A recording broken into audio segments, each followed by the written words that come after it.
What in the world did we just have to go through? The Windy City Pod, you see him, that's Alex Shapiro. I'm Kenneth Davis. The Bears win in Cincinnati, 47 to 42, and man, it was definitely a humdinger. All right. The Bears defense played terrible for the most part, allowing old man Joe Flacco to throw for almost 500 yards, everybody. Elite. Almost. Joe Flacco's elite. 470 to be exact. Four TDs, two interceptions, and a QBR of 109. We'll get to our QB in a minute. All right. Now, the Bengals have the best wide receiver tandem in football, and it showed all along during this game. The Bears' injuries on the back end also popped out. But when it comes to the defense, I have to get your thoughts, Alex, because we're not going Caleb at the open of this show. We're going straight defense. Both defenses play well, but we don't report on the Cincinnati Bengals or their defense. So, Alex, your thoughts on how the Bears defense played this afternoon? Oh man. Tough. That's just tough. He said humdinger. That's one word for it, man. That was like a cardiac type game. And what's interesting is I kind of joke about Joe Flacco being elite, right off the top. You listed his stats. It was kind of a joke, but it's kind of like JK, but seriously. Since Joe Flacco has come to Cincinnati, he has rejuvenated that offense. And you knew it was going to be a problem. But in my mind, it was like, okay, they're not going to be able to guard Jamar Chase. CJ Gardner Johnson can help in the middle if they move him to the slot, this, that, the other thing. And I actually think CJ Gardner Johnson had a pretty good game as his in his Bears debut. He wasn't the one getting torched over and over, but it was T. Higgins. Oh my goodness. Oh my goodness. And here's the other thing, Kenneth, that is interesting. I kind of figured, again, heading in, we knew Joe Flacco would revitalize this offense. Jamar Chase so good. But if you had told me the Bears will completely shut down Chase Brown, the run game has not been good, but if they can completely shut down the run game and make the Bengals one-dimensional, I would have thought, okay, that's a decent path to victory because, yes, Joe Flacco is going to get his yards. The unbelievably talented Bengals wide receivers and T. Higgins and Jamar Chase are going to get their yards. But you could probably force a mistake or two, and this has been a takeaway-prone team. And if you can shut down the run, that should help the pass rush. And it'll be a path to victory. But my goodness. They made the Bengals one-dimensional, and Joe Flacco was like, yeah, absolutely no problem. I got this. And yes, he had the two interceptions. One of them was the desperation heave. So you can Yeah, that can get tossed out. That can get tossed out. throw that out the window. Tremaine Edmonds made a great play that should have No, it shouldn't sealed have. the win. Oh, I'm sorry. I'm sorry. I'll get what you're No, saying. should have sealed the win. But he was touched down. He was touched. Right. But even then, Yeah. it's just like, get a first down. Oh, you dude. Get a Okay. first down. And then So the defense was tough. I'll let you take it from there. But like, my goodness, that I want to secondary, they need help. I want to talk about the emotion you just talked about attached to the Tremaine Edmonds interception. And if you didn't watch the game, which I'm sure everybody watched the game, which he took back for a pick six, everyone, right? The feeling of, man, maybe whoever has the ball at the end of this game will win. But the Bears were starting to stack up points to the point it was like, all right, the Bears are going up two scores. What are they going to do with 3-4 minutes left and the Bears have two scores? And at least the offense is going to, and mind you, the Bears, when you're talking about a time of possession, was waxing the Bengals, but it didn't matter because the greatest show on earth was transferred to Cincinnati, and they were scoring at. This man had three plays for a touchdown at the end of the game. Three plays. It was it pass to Brown, another pass, then end zone pass to T. Higgins, which and some of the T Higgins catches, the one where Oh my God. Nashawn Wright should have got a pass interference called on him up the sideline, Yeah. and he kept first I thought Nashawn Wright tipped it into his hand, but to see T Higgins doing that and to think about how he's been fighting for his money all this time. But I want to get back to that point. You have that play, and I'm like, man, at that point, I'm like, the Bears defense wasn't good today, but man, these situational episodes they really kind of stood out. That was going to Yeah. be like the cream. If the game ended there, I would have been like, defense didn't play well, but they showed up, right? Little did we know And the game was just beginning at that it was moment. just started. We didn't know Joe Flacco was going to score 15 points in 49 seconds a little while later after that. And to go from that high, Alex, to then go from, all right, they got to get an onside kick. I'm like, there's no way they're going to get an onside kick. But in my brain, I'm like, You this knew game has they been were so getting that bad. onside kick. They're going to get this onside kick, right? Then you see it, and it's like, okay, it's short. But you saw the ball bounce back, so it was like, I think the Bears hit that ball right there or whatever. Now you're praying during the scrum that perhaps the Bears have the ball. And then it's one thing. Now, again, common sense tells you Joe Flacco, the great, had been able to score at will during this game, and that he was going to be able to pull that off again. Mhm. So to go from that point of what looked like a pick six with the defense corralling Edmonds, Sweats pushes Flacco away the Yeah. last second, to go from there to the Bengals were up. That was crazy. And then we'll get into the offense, the how it was sealed. We'll talk about that when we get into the offensive side. But we're going to Yeah. leave you with something nice because it Yeah. was a victory. So we're not going to just poo poo over the whole entire thing. But Dennis Allen, and first of all, I want to say this. At some point, having those many injuries in your back end is going to affect your team, right? Yeah. Like Right. Kyler Gordon is a huge factor. I know Kyler Gordon hasn't been available sometime during the last couple of seasons, but you see how different, even though under Matt Eberflus, how the defense played, and even briefly with a few games or a couple games under Dennis Allen, how well, particularly a defensive coordinator likes to pressure with his nickel and his defensive backs. A guy like that, Right. Kyler Gordon's already showed that he was a guy good with pressure and everything else that he can do while in the slot. But that really picked up. But also, and I'll say this, the pressure from the front four. Like I was at a birthday party yesterday, and the thing that I said was, I know they're not getting pressure, but you got to put Flacco on the ground a couple of times to test out that AC joint. Joe Flacco's AC joint was sprained. He got Mhm. shut up prior to the game. That's partially why, even though he's older, he couldn't get the ball into the end zone on the Hail Mary.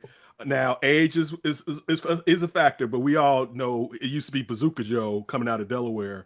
But yeah, that defense from the front four to the back end left much to be desired, Mr. Shapiro. Yeah, it did. And I think what was an especially disappointing performance, and we should add the caveat that we always do doing these instant reaction podcasts. Neither Kenneth nor myself have rewatched the game. This is just Nope. watching it on TV. This is our first go at it. But Mhm. that first go at it, Tyreek Stevenson's return seemed like it was going to be a huge boost for this defense that was running awfully thin at cornerback. Tyreek Stevenson, up to this point, had, in my opinion, had a really, really great season, was showing improvements in pass coverage, was doing the playmaking that the Bears saw when they drafted him. And man, he just got torched time and time again, where, Joe Flacco tested him, and Tyree Stevenson was on the opposite end of a lot of those receiving yards. So that is part of what makes the performance in the secondary so disappointing. Now, as you said, it's a lot harder to cover when you got to cover a long time because nobody is getting home. Mhm. And, you know, DA did send some blitzes, right? We saw CJ Gardner Johnson get home on a blitz. Dennis Allen tried some more disguise coverages like we've seen in the past where he brings a linebacker and he drops a defensive lineman into coverage. We saw that again. The Bengals good at picking that stuff up for the most part. And Joe Flacco, who has seen everything, because I'm pretty sure he played in the year of the NFL AFL merger. That's how long he's been in the league. Like he's been in this league forever. He has seen everything. It's a lot harder to fool Joe Flacco than it is to fool JJ McCarthy, for instance, who the Bears faced in week 1. So yeah, again, like hats off to Joe Flacco, who is a gamer, who who is really good, but the Bears are missing Jalen Johnson. The Bears are missing Kyler Gordon. They are missing a pass rush. Dom Robb, who I know, a lot of people are like, what does Dominic Robinson do on this football team? Dominic Robinson has actually been a pretty solid rotational pass rusher for this team this year. I think the team missed Dominic Robinson. I know we did Um, not go. We did not go Dom Rob I think the on Bears the list missed. of the reasons why they got torched today. We did not go Bears Dominic missed Dom Robinson. Robb. But you know what? Also, shout out Austin Booker, who made his 2025 NFL debut. He made his 2025 Bears debut. He'd been out, I'm pretty sure knee injury for practically a lot of the year. He missed every single game. He missed some time over the summer as well. Uh, he got that huge forced fumble, right? It seemed like a game where whoever made a singular play on defense first was going to win. He made one of the two plays that were made on defense, right? Tremaine Edmonds had the interception that should have sealed the win. Austin Booker had that huge forced fumble uh, that set up a Bears field goal where it's like, oh, wow, there was a stop. There was a stop here. So there were a few moments, but yeah, I mean that Bears defense was bad. I feel like we have to do like the Bears do good, better, best. We might have to do bad, ugly, and then exciting because as bad as the Bears defense was, it really wasn't even the worst part of that game. And I don't even think was the main reason it got so gnarly at the end, Kenneth. I have a feeling you know where I'm driving this thing. Unless do you have anything more to say on the really atrocious defensive performance we saw from both teams today? Yeah, just a little bit. You mentioned CJ Gardner Johnson with the sack.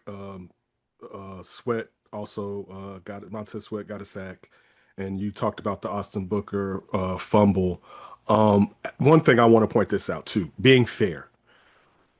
Being someone that I think Dan Silent was a good selection to be the Bears defensive coordinator.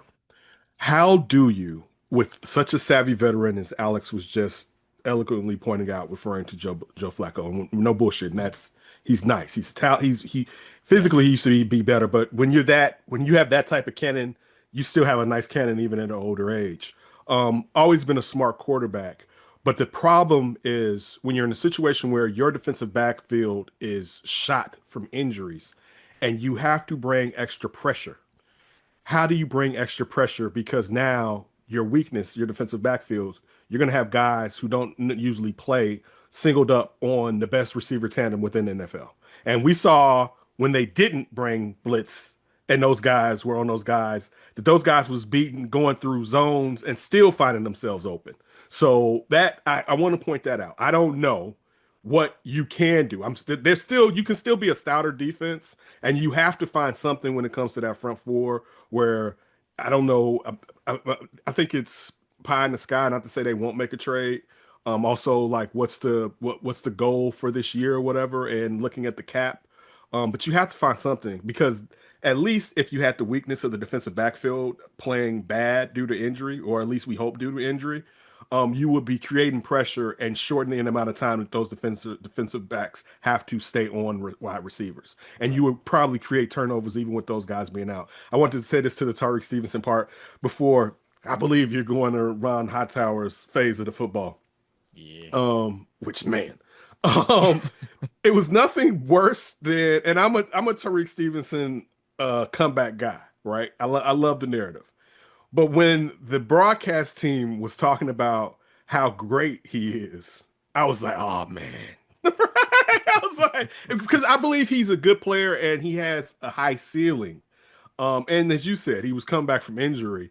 But and I know when they were saying he's the Bears' best corner, you're saying that with, I guess, the knowledge that Jalen Johnson Right. is out. Right. But still, the what they were heaping upon him was like, yo, he's nice, he's getting nice, but slow it down. And then he was exposed by a nice receiver tandem. But please take it to the third phase and where you're gonna go with man, this side of the ball has been really bad majority, at least the last 4 or 5 games Yeah. easily. To open the game with a kick return is that's ridiculous. Like, and imagine if you lost it, but to open the game, and I believe, let me just give Charlie Jones ran it all the way back on that ass. But Chicago, Alex, local guy, local guy, guy.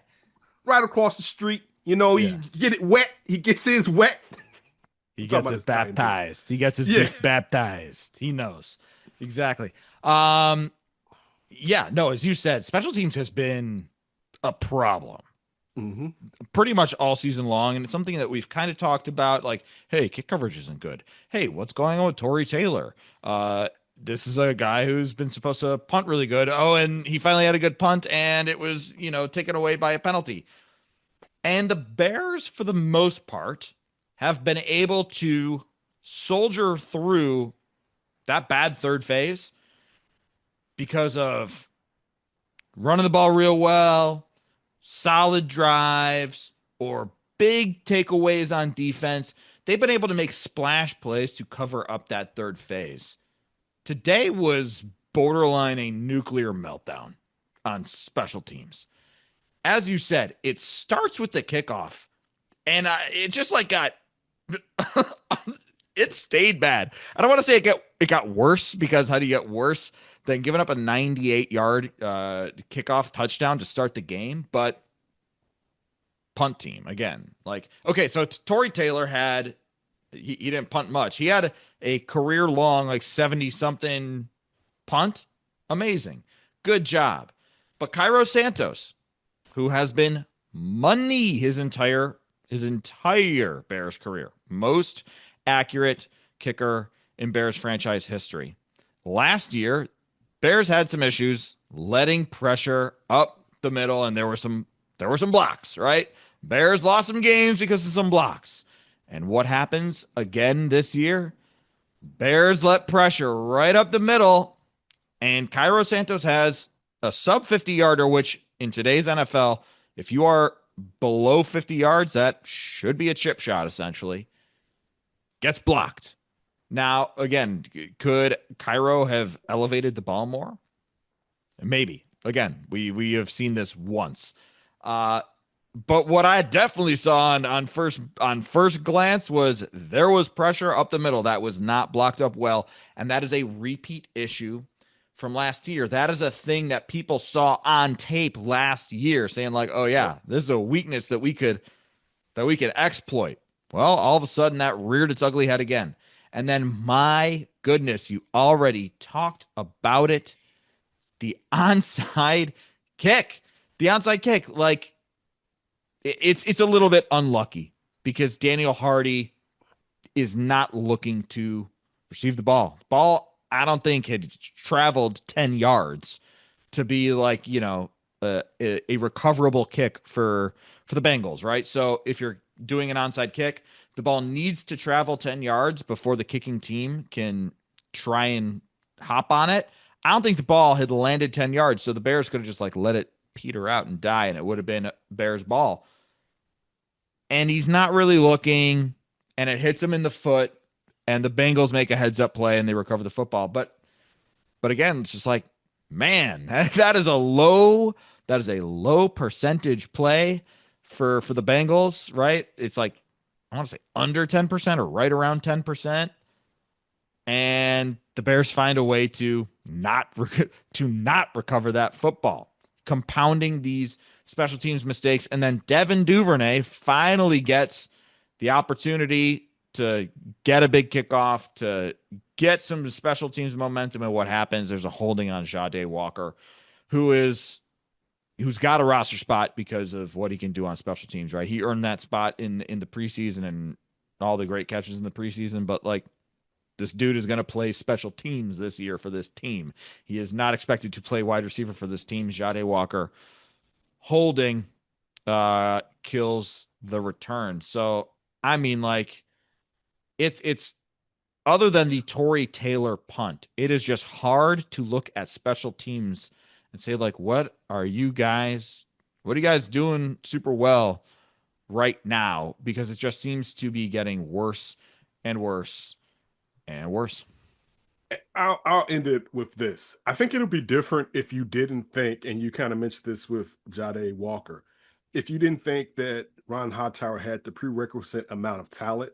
Like if over the last few years we heard that the Bears didn't have special teams players, but Right. reason why Travis Homner is here. I know that the linebacker. What's the linebacker that's injured right now that will be probably starting over Noah Sewell? I can't. It's a African Amen. last. Agbambamiga. Yeah. I'm sure if he was out there, they would be better. But there's several guys from Josh Blackwell to the rest of some of the DBs, the Mm-hmm. guys that are out there that you expect that they have the talent to where coverage shouldn't be this bad, and it almost cost you a game. Like it could have easily been one. It was one of the factors why you almost lost the game, Oh but yeah. it almost cost you a victory, and you're compounding that with your defense playing terrible. Like the Bears had one good phase. Crazy part out of all this, they had one good phase of football today, right? Like they did. Yeah. They had one good phase, and it's the phase that actually we've been complaining about the most. And that's the offense. Was there anything else in special teams, Alex, before we move forward? I do want to. Okay, so I'm actually gonna complete the full metaphor, right? So the Bears do good, better, best. I'm gonna do bad, ugly, worst, and Okay. I'm just gonna take a pot shot at the broadcasting team. Adam Archuleta. Oh my goodness, I thought he had a rough broadcast. I This is my first season listening to the broadcast really a lot, and again watching it at first go, but I gotta say, Archuleta was telling Caleb Williams to take off on damn near every other play. Meanwhile, half the time I'm like, hey, but there's like three guys in his face. Or there was one where he's like, Caleb Williams just needs to recognize to take off here and it'll be an easy 15 yards. I'm like, they're playing zone and he's got a linebacker and a cornerback looking right at him. Like, what are you talking about, man? You played the game. I didn't play the game. So, okay, maybe I'm wrong. I don't think I'm wrong in some of these cases where I was like, dude, I'm pretty sure that's his zone. I'm pretty sure the two defenders are looking right at him. I'm pretty sure it would have been bad news if Caleb Williams took off running. Can I But jump my, in? Can I double yeah, dutch jump in yeah, on that one? yeah. So, and this compounded it. Then on a scramble where it was kind of like Caleb, it wasn't a positive scramble. Was like, yeah, I'm happy he finally did it. And I was like, he's patting himself on the back right now. Like at some point, you have to say, you have to know, okay, even if it was bad, but he did something you wanted. Either don't say anything or say, well, I wish he would. I want him to do it, but I didn't want him to do it right then, right? And then even more since Caleb won the game on the last couple of drives by breaking out of the pocket. But this one made me upset to just go with you. If I hear someone call him Arch one more time, so I'm like, wait, is that Adam Archuleta, right? I'm like, Adam, I'm like, Arch. I'm like, dude, that's such a stretch of an arch to go with. I know this is just me being nitpicky, but if I heard him be like, Arch, I'm just like, man, if you don't stop. But yeah, I can see what you're saying. That also, but listen, that's one thing too. When you're talking about broadcast teams, and of course some are more talented than others, but also you're talking about people that fly in a couple or a few days Yeah, prior to the game. They're not entrenched with everything. yeah, From as the media responsibilities, Alex, that you've had over the last decade, 7 years or whatever, that we cram and toss to a degree. You know what I'm saying? Now, and it's not as much with us because we don't have to do games yeah. across but still, to your point, it wasn't the best, but that's what you get when you have the Bears facing the Bengals. You're not going to get the A team, saying coming in when you have the Bears Yeah. facing the Bengals. But what else did you have to say as I It's kind jump of out? interesting though. It's a weird trend, and I know it got a lot of talk with Troy Aikman just totally dunking on Caleb Williams all game long. I forget exactly which game Troy Aikman was calling. It must have been the Commanders game, right? Yes, it was the Commanders game because I was gonna Yeah, say it was at least three right. Yeah, games it was ago. a Commanders game because like I remember distinctly Caleb Williams Plus, it was a Monday night, of course. hits Alameda Zacchaeus on the shoulder. Oh yeah, And Zacchaeus has nobody near him. It could have gone for 1 billion yards. And Troy Aikman's like, yeah, he could have let him a little bit better there. It's like, come on, man. He hits Zacchaeus on the shoulder. But it's an interesting like national thing where I think people like to dunk on Caleb Williams, and of I don't course. get it. I feel like if I was listening to that game with the sound on, I thought Caleb Williams or the sound off. I guess what I'm trying to say is I thought Caleb Williams played a pretty solid game. Like, did he Mm, miss some throws? Was he pixel perfect on every single one of his throws? No. But these guys, I feel like nitpick Caleb Williams more than they do other quarterbacks. And maybe that comes with the territory of being the number one overall pick, a guy who was super duper ridiculously hyped, like one of the more hyped up QBs since Andrew Luck. But like most QBs aren't pixel perfect on every single throw, and I thought he was pretty solid. There was one where he hits Cole Kmet. It was the throw that Cole Kmet got hurt Kokomet, on. yeah. Hmm. And yes, could he have led Cole Kmet a little bit better? Absolutely. But like, did he get the ball there on a key first down? Like, I don't know that that was full hospital ball status. And he's shredding him. Same with the Roma Dunze throw. Like, yes, could he have led Roma Dunze better in the end zone? Absolutely. But Roma Dunze is a top 10 pick. And again, ball hit him on the arm, ball hit him on the hands. Like, dude, you're a top 10 pick. You have to catch that pass for your quarterback. And I just feel like if it was another QB, and maybe this is just me. I watch the Bears every week, so I'm hyper focused on the Bears, right? Obviously.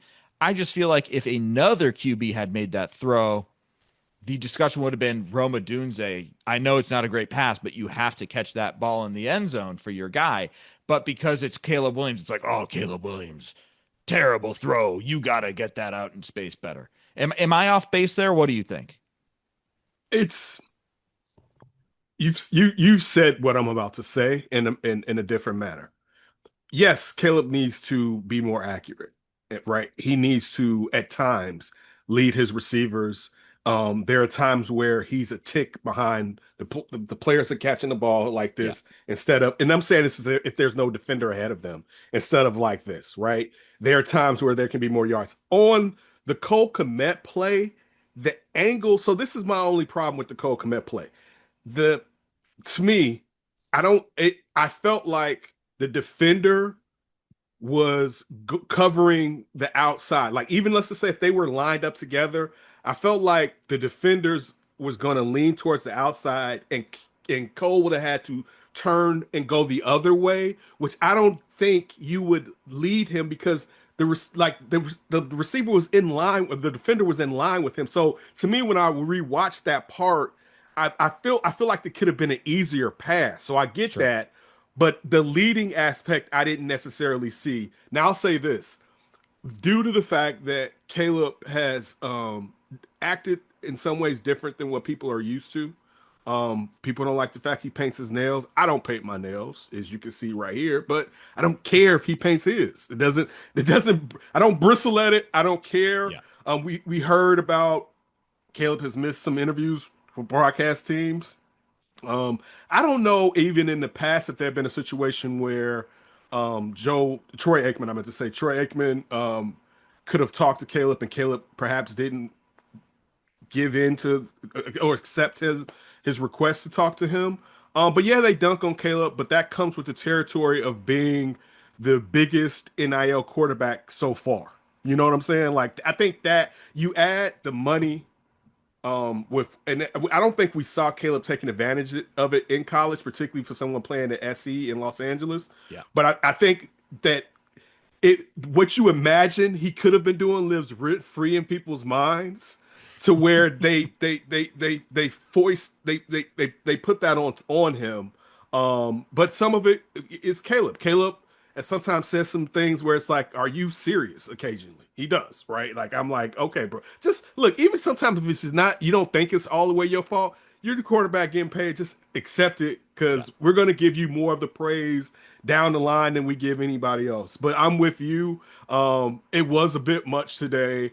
Yes, but that's also a factor too, because we live in a world where it's easier to take what someone else has done, and I'm talking about Troy Aikman and people talking about Caleb not leading receivers. It's easier to take that information and apply it when you're trying to fill out a whole game. Like that's something too, where I don't think anybody thinks it's easy, but some people may think it's easy, and you're trying to fill up all that space with Yeah. words and content or whatever. But I still, like I said, I agree. I'm in agreement totally with what you said. All right, now let's get to the easier, the light. Is all the different ways Alex was bad, worse, terrible. What you using before? Something like bad, ugly, worst, I think. Bad, ugly, worse. So let's go with good, better, best. Yeah. Um, and let's start off with that. I want to go. I'll go good, Caleb Williams. I'll Yeah. go better, Ben Johnson's play call this week. The trickeration was on full trickeration. It's nothing like good trickeration in the streets. All right. And I would go best. First start for rookie Kyle Manungai. Um, ran for 176 yards. Uh, caught, I believe, what? Let me see real quick. He caught 22. He caught three Three ball. passes for 22 yards. Yeah. All right.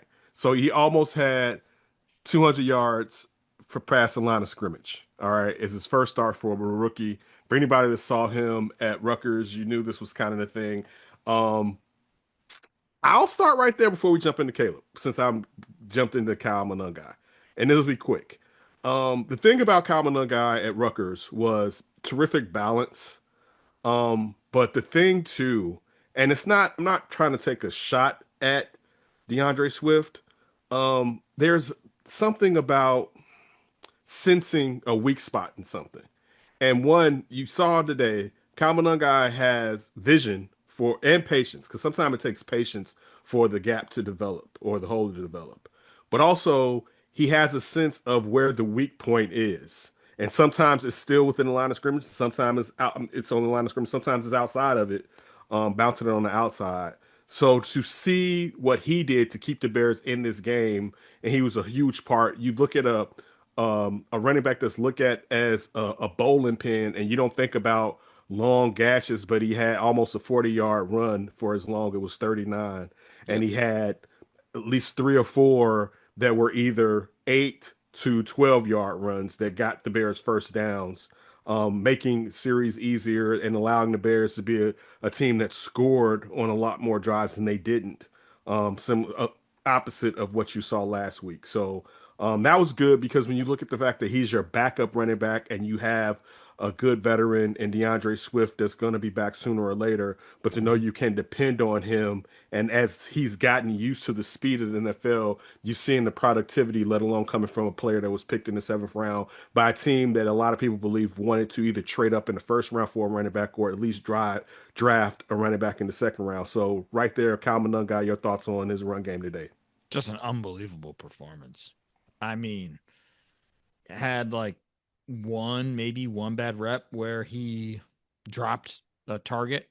But other than that, I mean, that's incredibly nitpicky stuff. I say that to say rookie, seventh round draft pick, not only making his first start, but Bears really making him the focal point of the offense, putting Great this point. game on his shoulders and just absolutely delivered. Absolutely came through.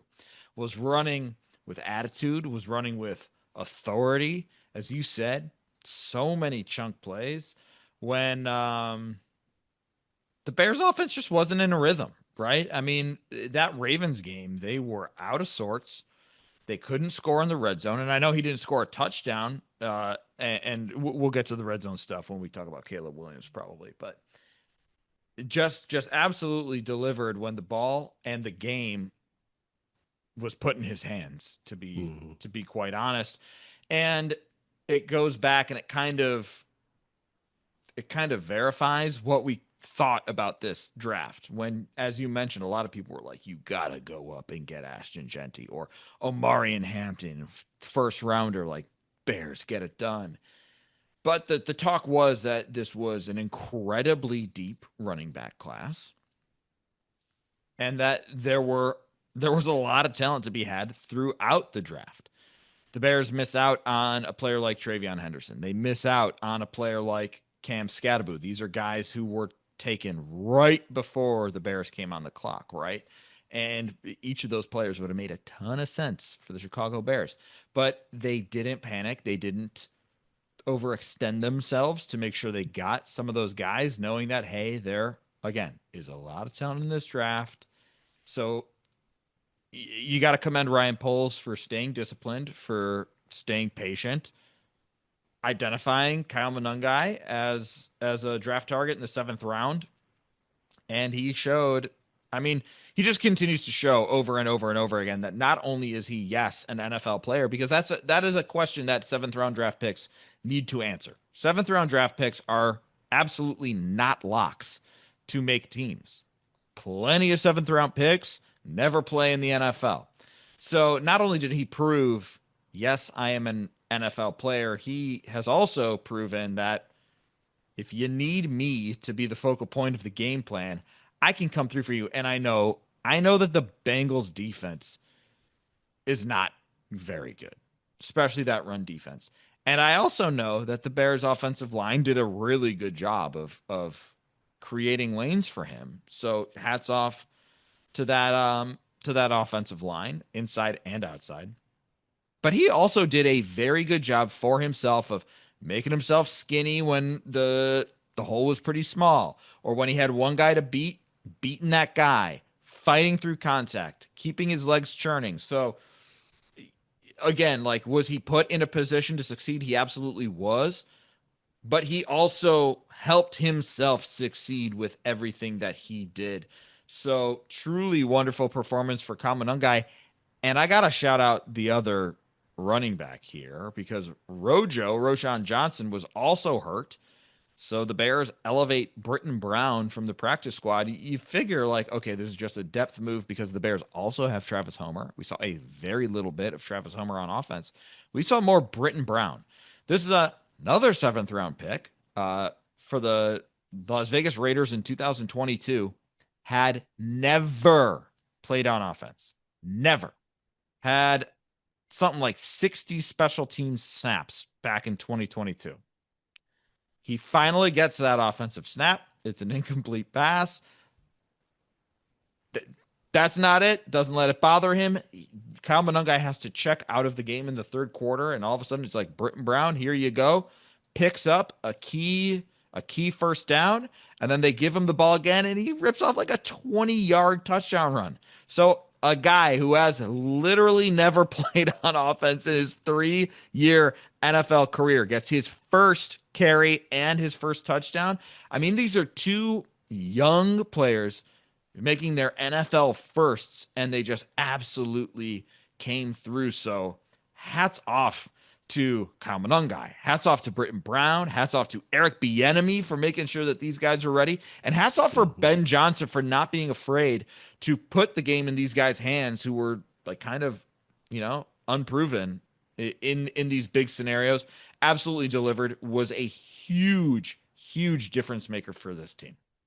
All right, let's switch over to the quarterback. Caleb Williams was 20 of 34 for 280 yards, 3 TDs, 0 interceptions, and a QBR of almost 115, 114. Definitely, I'll just get it out the way. Still holding on to the ball sometimes a little, so, more than a little. Holding on to the ball too often when times it's time to get rid of the ball or 1, 2, 3 drop, make it happen. But still had a really good game today, a pretty good game today. We'll talk about Ben Johnson next. Ben Johnson definitely provided him with layups. You just said this. They were playing against a bad defense. But the crazy thing is about playing against a bad defense, you would think that they could get more chunk yards through the air, where it was really more the things that they set up with the run and they methodically moved down. They could methodically move down the field and they kept drives alive, which is, again, great shout out to the coaching. But Caleb used his feet today. Had 53 yards rushing, Long was 14 yards. I don't know if that was that second to last play before the touchdown pass to Colston Loveland. A lot of times, and I know last week we came on here and we were frustrated with Caleb. And there's still, that's not to say that there's still not some frustration with Caleb, but I also want to say this. The thing about Caleb that we have to remember that we haven't really consistently had here was a guy that can win in the fourth quarter.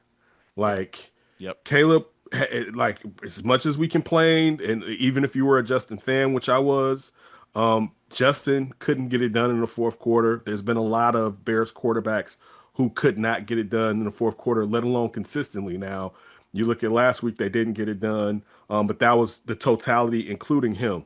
But the fact that when you're looking at what 49 seconds 15 points was scored by Joe Flacco and those wide receivers, include and also Chase Brown and Iasovis, who had a really good game, even though he stepped out of the backfield. But Yeah. still, the come back and Yeah. do that, wow. Um, for Caleb to still be that guy when the chips were down, and you're like, man, they got 42 seconds. Are they really going to be able to pull this off? And to put a touchdown up, not a field goal, to put a touchdown up in that manner. And again, shout out to Colston Loveland because he had to break a tackle and get into the end zone. So this doesn't wasn't just simply Caleb. But yeah, shout out to Caleb. One of those things that gives you reason to still believe that they can unlock his potential moving forward. There's still a lot of potential to unlock. But shout out, great game. We're not good, really good game by Caleb.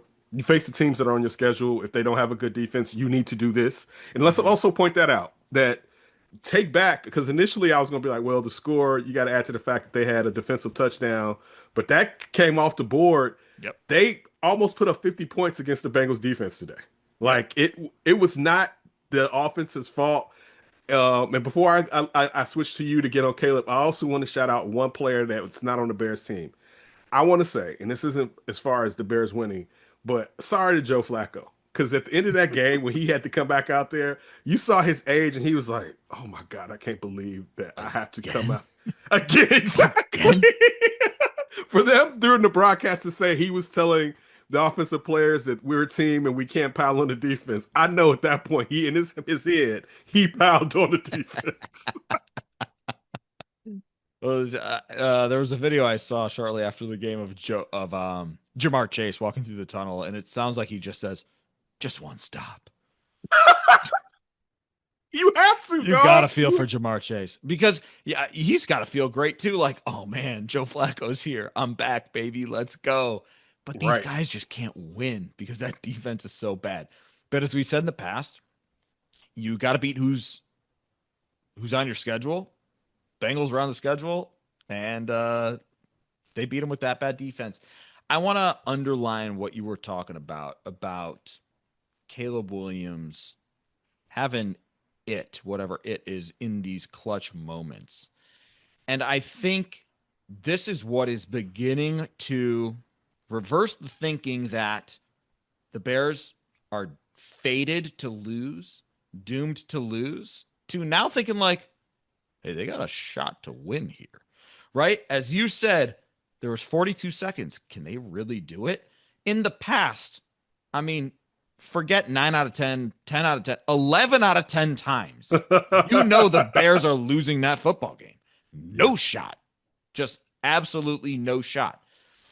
But starting with that comeback against the Packers, the walk-off field goal against the Packers to end last season, we have now seen a few times that when their backs are against the wall, they've tried to fumble away a win, they've tried to blow a game in classic Bears fashion. It's been so many times the Raiders game, the Commanders game, where it's just like this is another classic Bears loss. Caleb Williams has made some plays when the team needed it. Now he's had help from his running backs. He's had help from DeAndre Swift. Today he had a ton of help from Kyle Manungai, and of course a ton of help from DJ Moore. Colson And Loveland. Colson Loveland. Yeah, and Ben Johnson. But here's the thing: every QB who we talk about who has that whatever it is, they all got help too.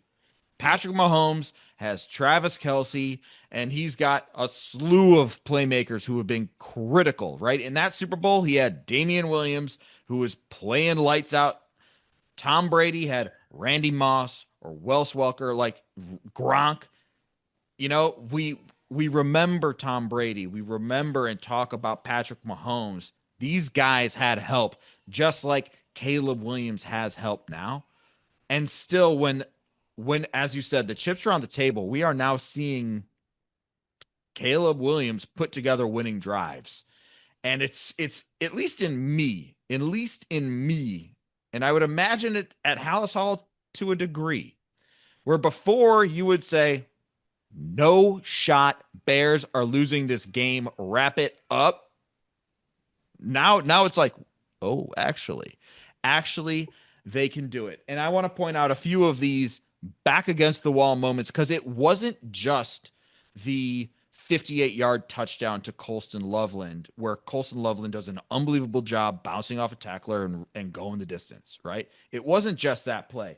It's also fourth and goal in the red zone, fourth and goal, obviously, at the beginning of the game, where Caleb Williams flips the ball to Rome Odunze, who flips the ball to DJ Moore.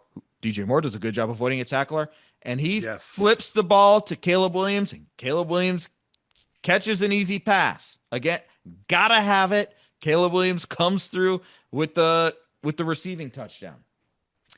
Third and goal from the one, where what happens? A delay a game. Can't have it. Absolutely cannot have it.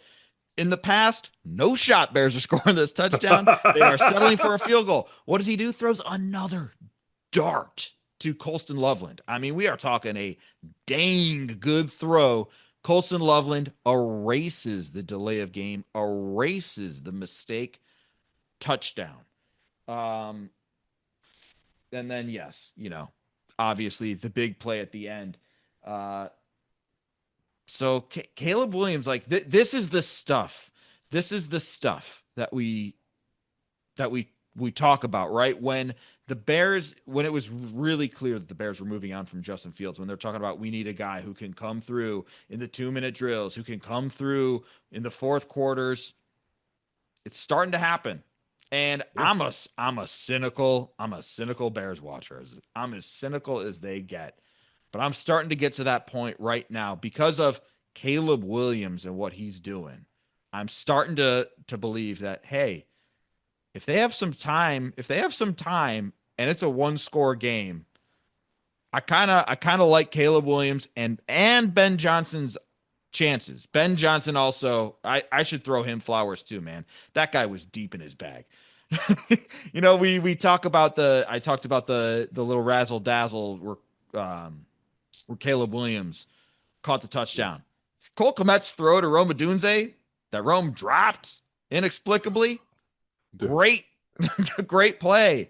The Mm-hmm. Tyson Bagent razzle dazzle. We had two quarterbacks out there, and Tyson Dude. Bagent's now throwing it back to Caleb Williams for a 20-yard game. Ben Johnson putting his guys in a place to succeed, putting Caleb Williams in a position to succeed, and now these guys are. It seems like they're believing and they're getting it done. I want to switch to Ben Johnson. Are you good with Caleb right now? Because I I'm think you said good. everything Let's about let's switch to Ben. the thing is too where you see the growth. Like the last couple of weeks, the screens haven't been as clean, and the blocking ahead of the screener hasn't been as sound. Those big men were moving like freight trains out there today. You can see the adjustment from the past mistakes that the team and Ben Johnson made coming together. The screens were there was so much more space when the screens were starting out that you just look at the trick. You mentioned the trickeration, which was great because those are partially some of the layups that we were talking about last week. There were layups like they're too talented. They used DJ Moore a lot more this week, right? And you didn't just stick him and try to use him as a running back until he breaks, basically. Which again, tough as nails. DJ Moore stays getting hurt and stays getting his ass back in the game. But that when you talking about a rookie head coach, who, as you said, gets in his bag on what his strength is, and of course that's offense, and makes adjustments from having a bad game to come back and having a good game. Is regardless of the team they were facing, his team almost put up 50 points that they needed all of them. This wasn't 50 a blowout and they won by 30 points and they just kept scoring because there was too much time on the clock for them to take a knee. No, this was we need every last one of these points in what became a shootout with old man Joe. And that to what you were saying, and I like the fact that you said this because when you were saying having Caleb in the fourth quarter, and then you said and Ben Johnson, having both of them and seeing the growth, I believe Ben Johnson may be the most important thing because the Bears. It's been a long time since the Bears have had a great a great head coach, let alone offensive minded. I can't. I don't even know. I may not be able to name you a great offensive minded Bears head coach. For anybody that scream out Ditka, he was a special teams coordinator before he became a head coach here. But Matt Nagy in that 2018 is the last time we there, believed there, in that there, statement. there you go, Trustman. Um, Mark Trestman before. Hey, we believed for a second. Those Bears were 7-1, and we believed for a second. we believe he just didn't. They gutted the defense to try to do that to the offense, and it came back to bite them. But again, we're not talking about bad times. We're talking about good times. The Bears are 5-3 right now, and with the rookie head coach and a young quarterback in his second year, and they're still trying to figure things out. Usually, it's the other way around where we're like, it's not bad. They're 3-5, and we're like, there's still a chance. And in a tough division, like there's no losing records, I believe, in the NFC North. You are correct. 5-2 Yeah, and 1, 5-3, 5-3, and 4-4. exactly. So you're in a tougher division. You saw what the Vikings did today to the Lions, and with the young JJ McCarthy getting it done. So it'll be interesting further down the line to see because the Bears do not, they're the only team within the division that don't have a victory. So it'll be interesting to see when they start playing their division rivals again. Of course, we know at the beginning of the year they took on the Vikings and the Lions. When they play their division rivals again, how much they have improved.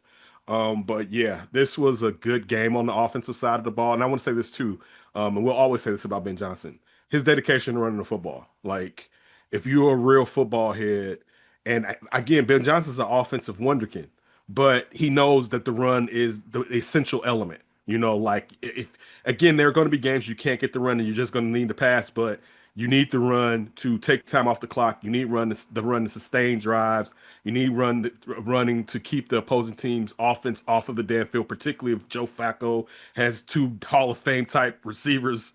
And forget that, a great receiving core, basically. Let's not just say like they're running back, fighting the line, our running back is catching passes. It's crazy over there. If only they weren't the Bengals, perhaps they would win a Yeah. Super Bowl. But yeah, just having that again because I was frustrated today, and I was saying this to Alex during when we took a short break. Colston Loveland took away all the grief from what would have been a frustrating Bears post game show, right? Like and it's not just that they won; it's how they won. Like to be bombarded with passes from Joe Flacco, where he had 3 play drives to score touchdowns, to have Colston Loveland go for almost 60. After Caleb had a nice run, shout out to Adam Archuleta, a nice run predicted by Adam Archuleta, a nice run to set that play up. That's after two having them not have a timeout and try to run out the field goal unit of some games back, and like you're wondering, okay, are we going to be in the same type of scenario where we don't have any timeout, the clock is low, and Santos, and I won't put it on Santos, they can't get the ball down in enough time, and you talked about the pressure that was up the middle on the block kick, but we didn't have to worry about that because Caleb and Colston got it done. But yeah, shout out to Colston for catching that pass and breaking those tackles and getting it done because it really it was snatched from the jaws of defeat. And it made my Sunday a lot better than what it was after going through an emotional Saturday evening sports wise. Kenneth, are you starting to believe? It's not about belief for me. You know what it really is? It'll be, and I said this last week, it will be defining what Caleb's ceiling is. Is Caleb going to be a guy that can be kind of good majority of the time? or is Caleb a young quarterback that's going to grow out of some bad habits and develop consistency to become great majority of the time? You know, like because if Caleb can Mhm. become great, this changes a lot, particularly when you have one of the smarter, and this isn't just because he's the Bears head coach. This is going off of when he was an offensive coordinator. One of the smarter offensive minds in Ben Johnson calling plays for you. Like Yeah. that opens up so much. And again, I know this is beating a dead horse here. The fear is always if the Bears get a good offensive coordinator, he's going to leave. We don't have to worry about that with Ben Johnson being successful. Right. The thing is just holding on to Ben Johnson. So it's not. I guess I am a believer to a degree to answer your Hmm. question. There's always going to be questions about Ryan Poles and staffing a team to a degree, even though I know more of that it falls in the purview of Ben Johnson. So we'll see how he grows with talent also in their relationship, their partnership. Yeah. But I believe they have a talented quarterback that makes knucklehead plays at times, and I just don't know if you can coax that out of him. So that's the question mark, really, Right. when it comes to this Bears team. What about you? Are you a believer? Yeah, kind of like what I was saying before. I'm starting to believe Hmm. that this is a team where, like I said, if it's close late, Hmm. they got a legit shot to win. They do. You They know, like definitely that part I believe in, Alex. That part. yeah, I'm sorry. I looked at macro instead of micro. Not to the say not on macro you. instead I of the just took micro. Yeah, yeah. yeah. No, I I hear you you. because you Hmm. prefaced it that way. So and I took Yeah. it to another place. No, no, no. But yeah, I guess in that regard, I I also do believe that Caleb Williams can be a guy the way that he can be a guy that the Bears win because of. That Mhm. he's a guy that every time he straps on the helmet, you know you have a chance to win a football game, right? This was the first game all year where the defense needed the offense to bail them out. Special teams needed the offense to bail them out, right? Everything was like, okay, offense had a really great game, but hey, thankfully, the defense was just lights out and they covered up some mistakes, and the defense led that team to victory. And yes, I know Tremaine Edmonds had the pick, but like that was before like madness, right? That should have been the game sealing pick. That Um, part. right, exactly. This was a day where defense didn't have it. Special teams didn't have it. They gave up 42. It used to be that like if you scored 25 on the Bears, you won. Like you Yeah. knew the Bears No. weren't going to score 26. So if you hit 25, you Yes. win the football game. This Game is a over. yeah, they gave up 42, and it wasn't a Caleb Williams pick six. It wasn't the offense coughed up the ball and gave the Bengals a short field. Like the defense and special teams gave up 42. They needed the offense to bail them out, and they did it. And it was, Hmm. again, that was the first time that we've seen that this year. And yes, again, I know the Bengals defense is bad. It has not been good. But they did it. They put up the Yeah. 47 points. They did it. They bailed the other two phases out. So that's where it's like, okay, now you're seeing one phase. If the other two don't got it, the other phase can pick up the other, and they've done it now. So They've all carried each other because the mhm, defense a few games ago was the phase that was carrying everything basically. right. I'll end it with this on Caleb. If Caleb was turnover prone, the Bears would really be in some. And Yeah. particularly, and I'm not just talking about now. I'm talking about looking down the field at what his career may become. Because outside of now, I'm talking about the knucklehead plays where holding on to the ball, trying to play hero ball. Because I think a lot of it is he's trying to hit home runs too damn often. Like that's his biggest thing is, and you go back to SC that that's how he plays. He's trying to hit a home, and once he gets to methodically move the hey, check it down, check it because it's going to open up for you, and he can then he can get. This is the thing, and Alex clipped it up so well when he plays like Clark Kent using his superpowers. You know, Doomsday is and Darkseid are not coming to Metropolis every other day. You know what I'm saying? Like there are Yeah. some times you don't have to go nuclear. Like you can sit there and just okay, it's a purse snatching. Let me and trip the guy up. You can do one of those things. But if he was turnover prone and you had to work out turnovers out of him, Yeah. that's a lot. With him just being really not seeing stuff and holding on to the ball, I think you may be able to work that out of him. But I'll say this, we're gonna wait and see. Like that's the thing. I cannot predict, and I won't sit here on the Win the City pod and be like, he's gonna be great because there's definitely been some question marks that have developed over the last year and a half, and just now this part, them being halfway through the season. Also, he almost has 2,000 yards, which I don't know if he will get to 4,000. He's at 1,900 and some change. I don't know if he'll get to 4,000. The Bears, of course, we all know have never had a passer, the only team in the league. And there are some teams so much worse than the Bears Yep. historically Yep. that have never had. Look at the Bengals. The Bengals have probably had like five, like just for real. Like Boober, we know Burrow, like Andy Andy Dalton, Dalton. Carson Palmer, Yeah. They've like had some they guys. they've had some guys, Ken Anderson. They probably had some guys or whatever. But yeah, that was my last part on Caleb, and we'll see. And hopefully you'll see that with us here on the Win the City Pod.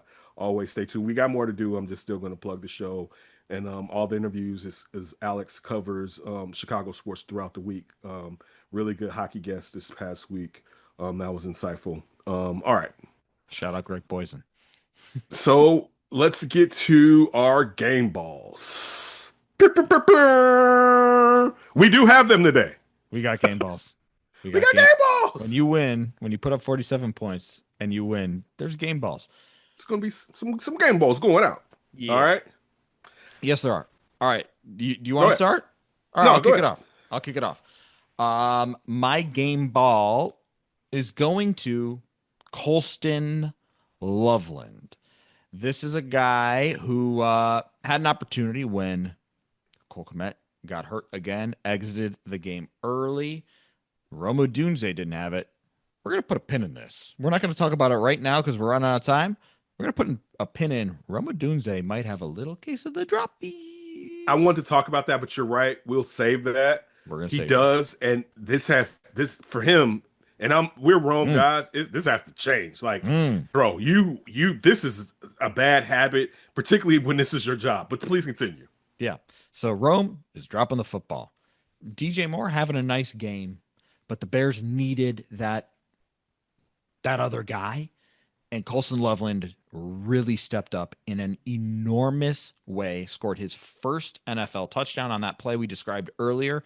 3rd and 6, gotta have it. He gets open. Caleb Williams nails him. And then, of course, the game winner. It wasn't quite a walk-off, but it was essentially a walk-off. I mean, Oh yeah. Oh yeah. what an electric play to just run through a guy and then outrun everybody else. He had 7 targets, 6 catches, 118 yards, 2 touchdowns. Every single number that I just listed led the Chicago Bears. So this was the Colston Loveland game we have been looking for since the team drafted him, number 10 overall. He only had something like 11 catches for 100 odd yards. He practically doubled everything. So phenomenal breakthrough game for Colston Loveland. Bravo. Particularly when the broadcast put up him and draft mate Ty Warren Yeah.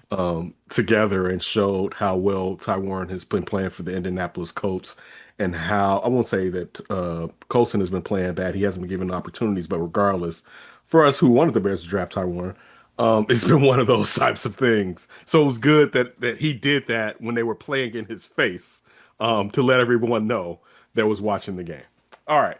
My game ball, you already know, is gonna go to Kyle Manungai. Running hard. I don't think he is as talented as this player, but he has a running style similar to Marshawn Lynch. I think everyone thinks about Marshawn Lynch being difficult to bring down, but he's better than Kyle Manungai with this. One thing I always think about Marshawn Lynch is his agility. Like his choppy steps allow him to change pace and direction easy, to be that type of big guy. And that was what you saw with Kyle Manungai and breaking it outside, where it was like, damn, how did he get around and get all Right. the way out there? Like that hop step that he does, low center of gravity. I mean, how many times, and Alex talked about how well the offensive line blocked, but how many times did he break two tackles to pick up some more yards? You know what I'm saying? Like Like, every single carry. yeah, just like that. When you have that, and again, the funny thing is, or the best part of it is, you have a guy that's playing ahead of him that's playing well also in DeAndre Swift, and if both of them are on all cylinders, and what it can do, but also it allows, and we know that DeAndre Swift was banged up and played anyway last week.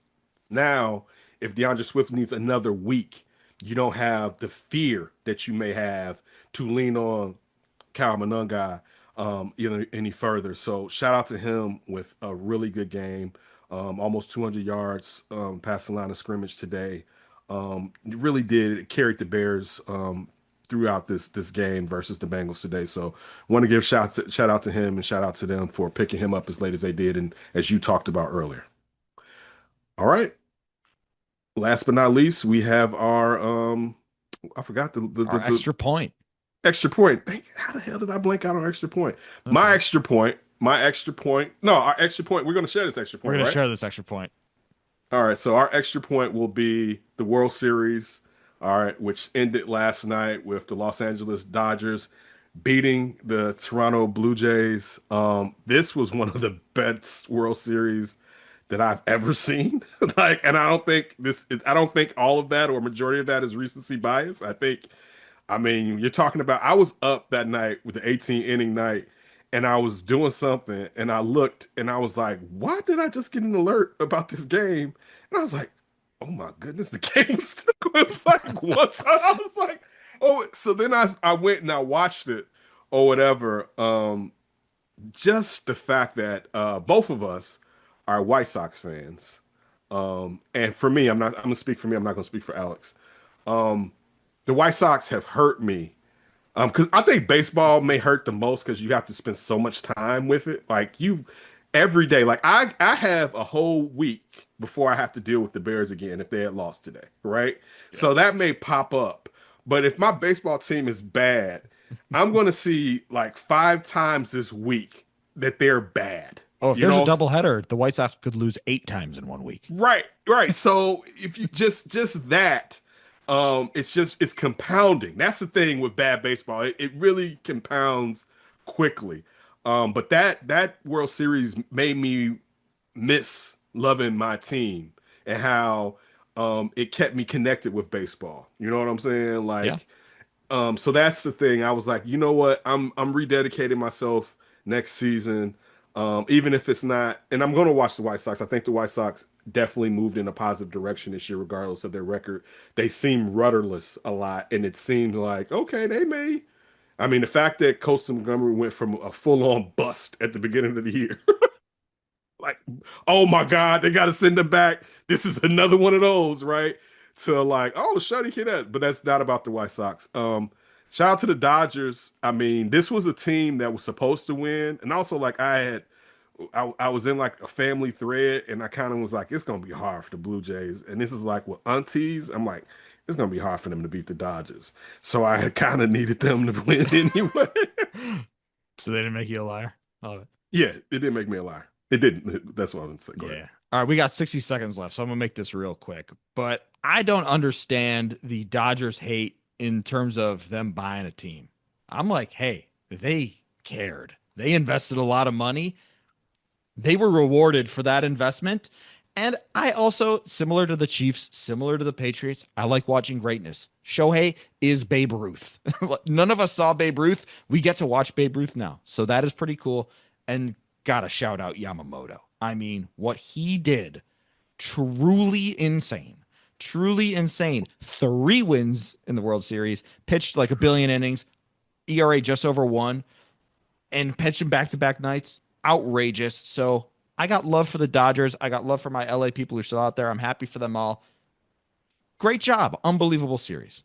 All right, so that'll do it for us on the Windy City Podcast today. Thank you again for listening. Like, subscribe, 5-star review, all of that good stuff. Your engagement means the world to us. And be sure to stay tuned later this week. As Ken mentioned earlier, we got more all Chicago sports topics coming your way later. So stick around and look forward to talking to you soon.